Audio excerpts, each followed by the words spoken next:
మన తెలుగువారికి ఎక్కువ మందికి పరిచయం లేని దేవాలయం ఈ దేవాలయం. ఇక్కడ అంతా ప్రత్యేకంగానే కనపడుతుంది. దేవుని మూర్తి కూడా చాలా ప్రత్యేకంగా ఉంటుంది. పూజా విధానం కూడా మనకి కొంత కొత్తగా అనిపిస్తుంది. ఇది అతి పురాతన దేవాలయం. ఈ దేవాలయం సముద్ర మట్టానికి 3124 అడుగుల ఎత్తులో ఉంది. ఇంతకీ ఈ దేవాలయ వివరాలు చెప్పనే లేదు కదూ. ఈ దేవాలయాన్ని జ్యోతిబా మందిర్ అని పిలుస్తారు. ఈ ఆలయం పశ్చిమ భారతదేశంలోని మహారాష్ట్రలోని కొల్హాపూర్ జిల్లాలో వాడి రత్నగిరి సమీపంలో ఉన్న పవిత్ర స్థలం. ఇక్కడికి మేము పూనా నుంచి కొల్హాపూర్ వెళ్ళి అక్కడి నుంచి 18 కిలోమీటర్ల దూరంలో ఉన్న జ్యోతిబా మందిర్ చేరుకున్నాము. దారంతా పర్వతాలు లోయలతో రమ్యంగా ఉంది. ఈ దేవాలయానికి చేరుకోవాలంటే 100 మెట్లు క్రిందకి దిగి మళ్ళీ పైకి మనం రిటర్న్లో రావాల్సి ఉంటుందన్నమాట. అంటే 100 మెట్లు ఎక్కితే మనం ఆ దేవాలయాన్ని రీచ్ అవ్వగలుగుతాం. అంటే దిగడం లోతులో ఉంటుందన్నమాట ఆ దేవాలయం. మళ్ళీ రిటర్న్లో మనం ఎక్కుతాం అన్నమాట.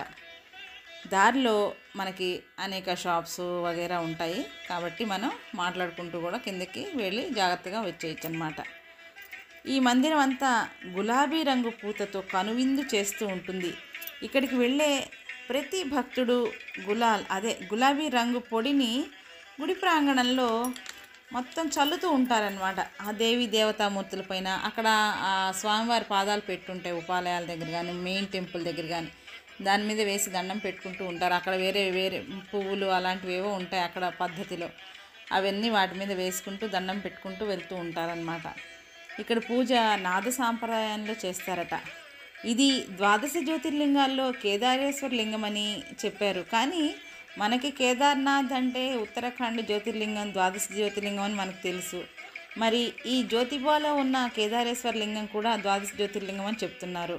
దీని గురించి ఎవరికైనా తెలిస్తే కామెంట్స్లో తప్పకుండా తెలియచేయగలరు. మరింతమందికి అది ఉపయోగపడుతుంది కదా. అయితే ఈ దేవాలయం మన తెలుగునాట తిరుపతి అన్నవరం ఎలా ప్రసిద్ధో అక్కడ మహారాష్ట్రలో అంత ప్రసిద్ధి చెందిందనమాట. పెళ్ళైన కొత్త జంటలు ఎంతమంది కనపడ్డారో మాకు. ఈ దేవాలయం దర్శించే ఆచారం ఉందట పెళ్ళైన కొత్త దంపతులు. ఇక్కడ దేవుని విగ్రహం బ్రహ్మ విష్ణు మహేశ్వరులు 3 శక్తులు కలిగిన ఒక మరాఠా సాంప్రదాయంలో కలిగిన జ్యోతిబా స్వామి విగ్రహం 4 చేతులతో ఈ దేవాలయాలను మనకు దర్శనమిస్తారు. స్వయంభూ శివలింగాలు కూడా మనం చూడవచ్చు. ఈ ప్రదేశాన్ని రత్నవాడ అని పిలుస్తారు. కోల్హాపురి మహాలక్ష్మి అమ్మవారు రత్నాసుర్ అనే రాక్షసుని సంహార కాలంలో ఈ త్రిమూర్తాత్మకమైన జ్యోతిబా ఆవిర్భవించి అమ్మవారికి సహకరించినట్లుగా పురాణ ప్రసిద్ధి. ఈ దేవాలయం మెయిన్ ప్రధాన మూర్తితో పాటు వినాయకుడు, పార్వతీదేవి, లక్ష్మీదేవి, దత్తాత్రేయుడు, కాలభైరవుడు, రామలింగేశ్వరుడు మొదలైన దేవీ దేవతా విగ్రహాలు కూడా మనకు కనపడతాయి. తప్పక సందర్శించవలసిన దేవాలయం ఇది. మన తెలుగువారు అక్కడ ఎవ్వరూ కనపడలేదండి. ప్రత్యేకించి ఈ దేవాలయం గురించి అందరూ తెలుసుకోవాలనే ఈ వీడియో నేను చేశాను. ఈ వీడియో మీ ఫ్రెండ్స్ రిలేటివ్స్కి షేర్ చేస్తే మరింత మందికి ఇలాంటి మహిమాన్వితమైన దేవాలయాల గురించి తెలుసుకునే అవకాశం ఉంటుంది. ఇంకొక విషయం, కొల్హాపూర్ అమ్మవారి దర్శనంతో పాటు ఈ జ్యోతిబా మందిర దర్శనం కూడా చేస్తేనే పూర్తి ఫలితం ఉంటుందని చెప్పారండి. అయితే ముందుగా మాకు ఈ విషయం ఏమీ తెలియదు. తర్వాత అక్కడికి వెళ్ళాక తెలిసిందనమాట ఈ విషయం. ఓకే, మేము ఎలాగో దర్శనం చేసుకున్నాం కాబట్టి ఇబ్బంది లేదు. అవకాశం ఉన్నవాళ్ళు తప్పకుండా చూడాలి. ఎందుకంటే మనకు కొంచెం ఆ కలర్స్ అవి కొంచెం కొత్తగా అనిపిస్తుంది. నేనైతే నాకు కొంచెం వెరైటీగా అనిపించింది. బాగుంది. అంటే మన దేవాలయాలకి చాలా డిఫరెంట్గా కనపడింది అనమాట. సో దేవాలయ దర్శనాలు ఇష్టపడే వాళ్ళకి తప్పకుండా ఈ దేవాలయం నచ్చుతుందని నేను అనుకుంటున్నాను. అయితే ఒక్క విషయం అండి, ఎండలు బాగా పెరిగితే మాత్రం చాలా ఇబ్బంది పడతారు. అక్కడ ఎండలు బాగా ఎక్కువ.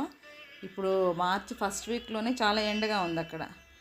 కానీ మనం కొంచెం ఎండ లేనప్పుడు లేదంటే ఎర్లీ అవర్స్లో బయలుదేరి వెళ్తేనో మనకి చక్కగా బ్రహ్మాండమైన దర్శనం అవుతుంది. ఆ వెదర్ కూడా చుట్టూ కూడా చాలా ఆహ్లాదంగా ఉంటుంది.